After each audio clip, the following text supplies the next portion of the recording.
वंदे संस्कृत मातरम। तो इससे पहले हमने दो सूत्र पढ़े। दो सूत्र कौन कौन से हो? हलो अनंतरा संयोग, उससे पहले वाला है पर सन्निकर्ष संहिता। परः सन्निकर्षः संहिता। तो परा मतलब अत्यंत, जो सन्निकट है, जिन वर्णों का, है ना, जिन वर्णों का अत्यंत सन्निकट, उनको क्या कहेंगे? संहिता कहेंगे। वर्णों की अत्यंत समीपता को संहिता कहते हैं, और इसके बारे में हमने कल समझ लिया। आगे था हलो अनंतराः संयोगः। अच भी अव्यवहिता हल संयोग संज्ञासी। अचों के द्वारा अव्यवहित, व्यवधान रहित ऐसे हल वर्णों की क्या कहेंगे? संयोग। क्या कहेंगे? संयोग। जैसे उदाहरण में दिया था, इंद्र में न और द, ये क्या है? संयोग, क्योंकि यहां पर क्या है? अचों का व्यवधान नहीं है। तो जितने भी वर्ण हैं, जितने भी कुछ शब्द पद ऐसे हैं जहां पर अचों का व्यवधान नहीं है, यानी अच नहीं है, यहाँ पे केवल हल वर्ण है, तो उनको हम क्या कहेंगे? संयोग। और आगे जब हम पढ़ेंगे व्याकरण में कि संयोग क्या हुआ, तो हमें कहाँ आना पड़ेगा? हलो अनंतराः संयोगः, है ना भाई। संयोगांतस्य लोपः, आप पूछ सकते हैं संयोग क्या हुआ, तो हलो अनंतराः संयोग। अचों से व्यवधान रहित, अचों से व्यवधान रहित हल वर्णों की क्या होती है? संयोग संज्ञा होती है। आज हमारा विषय है शुक्तिगंतम पदम, ठीक है। अपदम न प्रयुंजीत, यानी बिना पद के कोई वर्ण हम उच्चारण नहीं करें और न लिखना चाहिए। जैसे बताया था ना, पठ धातु है। क्या धातु है? पठ धातु है। तो हम इतना नहीं कहेंगे स पठ, है ना, हम उसका क्या करेंगे? पद जोड़ेंगे। तो पद क्या है? तिप्तस जी क्रिया में लाएंगे, और शुभंत में जैसे रामः, रामेण, ठीक है। तो इन सब में क्या हो रहा है? सुप पद का प्रयोग किया जा रहा है। तो सूत्र है शुप तिंगंतम पदम। इसको अलग अलग करेंगे तो एक हुआ सुप और एक हुआ तिंग। उसको हम क्या कहेंगे? पद। पद क्या हुआ? जो सुबंत हैं और जो तिगंत हैं। ऐसा जो शब्द जिसके अंत में कोई न कोई पद लगा है, अगर सुप लगा है तो उसको सुबंत कहेंगे, और तिंग लगा हो तो तिगंत। जैसे पठति, अपठत, गच्छति, ये क्या हुए? तिगंत। क्या हुए? इनके बाद में क्या लगा है? तिंग लगा है, तिप्तस जी लगा है, तो उसको हम पद कहेंगे। तो अब सुप क्या हुआ और तिंग क्या हुआ, इसके बारे में हम पढ़ेंगे। तो सुप क्या होता है? सु से लेकर और प तक, है ना। इसको हम शॉर्ट में क्या बोला? सुप। लेकिन सुप में कितने आएंगे? कितने वर्ण आएंगे? 21 विभक्ति, है ना। 7 विभक्तियों में इसका प्रयोग करेंगे। सु और जस, अन और शस, ता भ्याम भिस, गे भ्याम भ्यस, गसी भ्याम भ्यस, गस ओ साम, गी ओ सुप। और इन सभी विभक्तियों को, इन सभी पदों को क्या बोल दिया? सुप। और सुप कहने से सु ओजस, अम ओजस, ता भ्याम भिस, गे भ्याम भ्यस, गसी भ्याम भ्यस, गस ओ साम, गी ओ सुप। इनका हमें बोध हो गया, इनका, है ना। सुप कहने से इन सब वर्णों का हमें क्या हुआ? ज्ञान हो गया कि सुप कहने से इतना। कहीं कहीं पर क्या लिखा है? सुट भी लिखा है। क्या लिखा है? सुट। शुड नपुंसकस्य, सुड नपुंसकस्य। तो सुट यानी सु से लेकर और तक, सु औजस अम और, यहां तक हम इसको लेंगे। ठीक है, और इनका क्या प्रयोग करना है, इनका हम क्या प्रयोग करेंगे इसके बारे में लिखते हैं। जैसे राम शब्द है, क्या शब्द है, राम। इसमें हम ये पद नहीं है, पद कब होगा, जब हम इस पे सुप का प्रयोग करेंगे। तो राम प्रथमा के एक वचन में क्या हो जाएगा, शु, और सु में उ की संज्ञा हो जाएगी किससे, उपदेशे अजनुनासिक इत्। उ की संज्ञा हो, क्या बचा, स को क्या हो जाएगा, शशजुषो रू से रू हो जाएगा, और रू में भी उ की संज्ञा हो जाएगा, र बचा, विरामो औशानुम, और उसके बाद क्या हो जाएगा, खर वसानयो विसर्जनीय से क्या हो जाएगा, इस सु को, यानी जो र बचा उस र को क्या हो गया, विसर्ग, तब बना राम।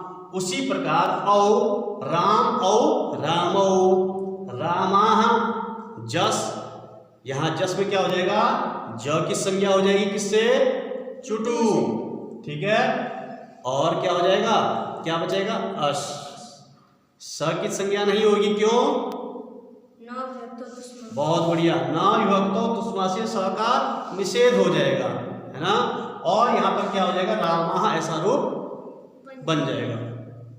तो कुल मिला के शब्दों की सिद्धि के लिए हमें इनका हम प्रयोग करते हैं। जैसे टा विभक्ति का ही प्रयोग करेंगे, राम टा, टा के स्थान पर इन आदेश करेंगे तो क्या हो जाएगा, राम इन, आद गुण से गुण करेंगे तो रामेण, और न को ना करेंगे तो रामेण। इसका प्रयोग हम आगे अजंत पुल्लिंग में हम इसको सीखेंगे। लेकिन इसका फायदा क्या है, इस सु और जस अम और सस यानी शुभ विभक्तियों का फायदा क्या है, क्यों हमें याद करना चाहिए, इसका प्रयोग क्यों करना चाहिए, इसको हम कहाँ पढ़ेंगे, अजंत पुल्लिंग में। ठीक है, ठीक है ना, वहां हम पढ़ेंगे अजंत पुल्लिंग, स्त्रीलिंग, नपुंसक लिंग, इन सब में हम इसका ज्ञान प्राप्त करेंगे। अब इसके बाद शुभ के बारे में हम समझ गए, शुभ क्या होता है। इसके बाद क्या पढ़ेंगे, तो शुभ हमने समझा, सु और जस, सु से लेकर और शुभ के प तक। अब तिंग प्रत्याहार, कौन सा प्रत्याहार, तिगंत। तो तिगंत क्या हो जाएगा, तिप तस झी सिप थस था मिप वस मस, ये हो गए परस्मय पद। यानी तीन प्रकार की धातु होती है, परस्मैपदी, आत्मनेपदी और उभयपदी। यानी कहीं कहीं परस्मैपदी चलता है केवल, और कहीं कहीं एक ही धातु परस्मैपदी और आत्मनेपदी यानी उभयपदी भी चलती है, कोई कोई आत्मनेपदी चलती है। तो ये परस्मैपद का हो गया तिप्तझी सिप्तस्था विप्वस्म। इसको हम पुरुष के रूप में इसको समझ सकते हैं, जैसे प्रथम पुरुष, मध्यम पुरुष, उत्तम पुरुष। ठीक है ना, प्रथम पुरुष में क्या हो जाएगा, तिप्तझी, मध्यम पुरुष सिप्तस्थ, और उत्तम पुरुष विप्वस्म। और इसका प्रयोग कहाँ करना है, इसको हमें क्यों समझना चाहिए और हमें क्यों इसको स्मरण रखना चाहिए कि तिंग क्या है और तिंगंत क्या होता है। जैसे हमने लिखा भवती, तो ये क्या है, तिगंत। क्या है, तिंगंत, है ना। तो भू धातु क्या है, यानी ये तो हो गया पद सहित, और पद क्या है, तिगंत। ठीक है, और अगर हम बिना पद का देखते तो केवल भू है, शब्द क्या है, भू, धातु क्या है, भू, और तिप प्रत्यय करने से क्या बनता है, भवती। तो इसका लंबा वो है क्या मतलब प्रोसेस है कि भू और तिप प्रत्यय करेंगे। क्या करेंगे? प्रथमा एकवचन प्रथम पुरुष में तिप, ये वाला, ठीक है। और अगर हम उत्तम पुरुष में करेंगे अपने लिए तो भूमिप, ठीक है। बहुवचन में करेंगे प्रथम पुरुष में तो भूजी। उसके बाद अन्य सूत्रों के द्वारा उसका रूप सिद्धि करनी है। जैसे एक उदाहरण देखेंगे, भूतिप। अब तिप में प की हलंत्यम से संज्ञा हो जाएगा, लोप हो जाएगा, क्या बचा? ती बचा, भूति। अब ती क्या हुआ? इसको हम सार धातु कहते हैं, ठीक है। और यहाँ पर कर्तरी सबसे सब का अ आ जाएगा। भू में जो ऊ है उसको क्या हो जाएगा? सार धातु और कार धातु परे रहने पर, प्रत्यय परे रहने पर यहाँ पर क्या ओ को क्या हो जाएगा? ओ गुण हो जाएगा। और ओ गुण होने से अव आदेश हो जाएगा। ओ को अव आदेश होकर भवती ऐसा रूप बनेगा। समझ गए? तो ये फायदा है इसको याद करने का, ठीक है। हम रूप सिद्धि में इसका प्रयोग करेंगे। कुछ भी हम गच्छति बनाएंगे तो गम तिप, गच्छन्ति बनाएंगे तो गम जी को अंतादेश होकर गच्छन्ति जैसा रूप बनेगा। तो इसका प्रयोग हमने समझ गए और इसको हम लकारों में पढ़ेंगे आगे, ठीक है। जैसे गणों में भ्वादि गण, इन गणों में इनका प्रयोग हम सीखेंगे। लेकिन हम फिलहाल हमने क्या समझा कि सुप और तिप क्या होते हैं। तो ये हमने अभी क्या सीखा? तिप्तजी, सिप्तस्थ, मिप वस मस, ये परस्मैपदी हैं। इसके आगे पूरा तिंग में त आचाम झ था साथाम ध्वम इड वही महिन। अब इसके बाद आत्मने पद में हमने समझना है ना। जो तिंग का तिंगंत था, तिंगंत में क्या था? तिप तस जी सिप तस्थ मिप वस मस। उसके बाद तो आताम झ था साथाम ध्वम इड वही महिन, ठीक है। तो ये कहाँ काम आएंगे? आत्मनेपद में, परस्मैपद आत्मनेपद। और इसका प्रयोग हम ऐसा कर सकते हैं, जैसे परस्मैपद पर मतलब दूसरों के लिए, आत्मनेपद मतलब अपने लिए, ठीक है। इनका प्रयोग हम इस प्रकार कर सकते हैं। जैसे करिष्यति शब्द है या करिष्यामि शब्द है, मैं करता हूं, परस्मैपद दूसरों के लिए। करिष्ये शब्द है, मैं करता हूं अपने लिए कोई भी काम, ठीक है ना। तो ये परस्मैपद और आत्मनेपद में इसको समझना है। अब त आताम झ प्रथम पुरुष में, था साथाम ध्वम और उत्तम पुरुष में इट वही मही। अब जैसे इसका प्रयोग हमने कहाँ करना है?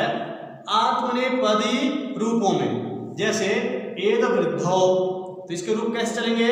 इसमें परस्मैपद में नहीं चलते, आत्मनेपद में चलेंगे। एदते, एधेते, एधन्ते, तो एद वृद्धो हो गया। और प्रथम पुरुष एक वचन में क्या होगा? त प्रत्यय हो जाएगा, ठीक है। और टित आत्मनेपदानाम टेरे से यहाँ पर जो टी संज्ञक त में जो अ है उसको क्या हो जाएगा? ए हो जाएगा और ए धते ऐसा रूप बन जाएगा। तो ये हमने आगे सीखना है।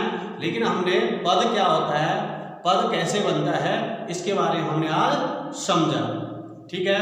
समझ में आ गया होगा। और कहीं से कोई समस्या है तो पूछ सकते हैं।